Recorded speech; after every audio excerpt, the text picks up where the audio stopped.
Hello, welcome to the History Psychic YouTube channel. In this video, I'll be explaining the early period of Kaiser Wilhelm II's reign. This is the first video in a series where I break down the history of Germany from 1890 to 1945, aiming to help people who are studying this period or just want to learn something new about history. Born in 1859, Kaiser Wilhelm reigned from 1888 to 1918.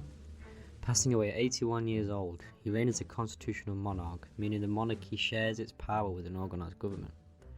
However, Kaiser Wilhelm still had power over the military, foreign policy, and had the capability to appoint a chancellor. This is key to understanding the influence Kaiser Wilhelm had, as being able to appoint a chancellor he favoured allowed him direct influence over German politics, especially as the chancellor held huge authority over the Bundesrat.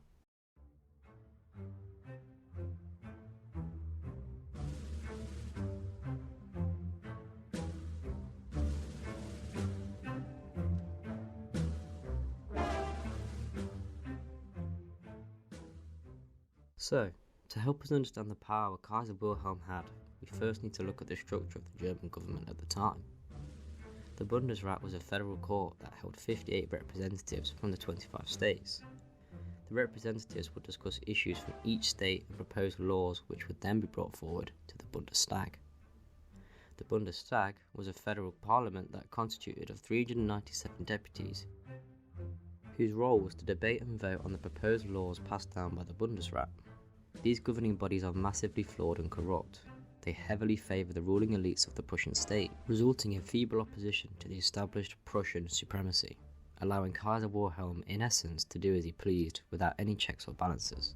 Kaiser Wilhelm's influence on German politics can be seen in Prussian nationalism. This is especially prevalent as the Kaiser is also the King of Prussia, as well as Emperor of Germany. Prussia was the wealthiest and most powerful state that made up the newly unified German Empire.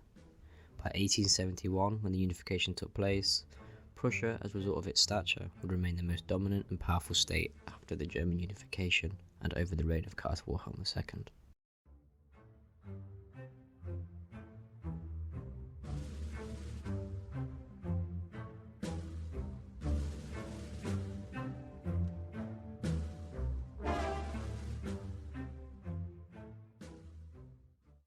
Prussian nationalism and militarization held such a tight grasp over German politics and policy making, it affected the functions of the political system. The Prussian representatives held the majority needed to veto any laws put forward by the Bundestag, meaning any laws, whether they be social, foreign affairs or economic, had to meet the requirements of the Prussian representatives. It's key to remember and refer to Kaiser Wilhelm's position as the King of Prussia. He had control over the German nobles, or Junkers, who dominated foreign affairs and domestic affairs and were major supporters of the monarchy.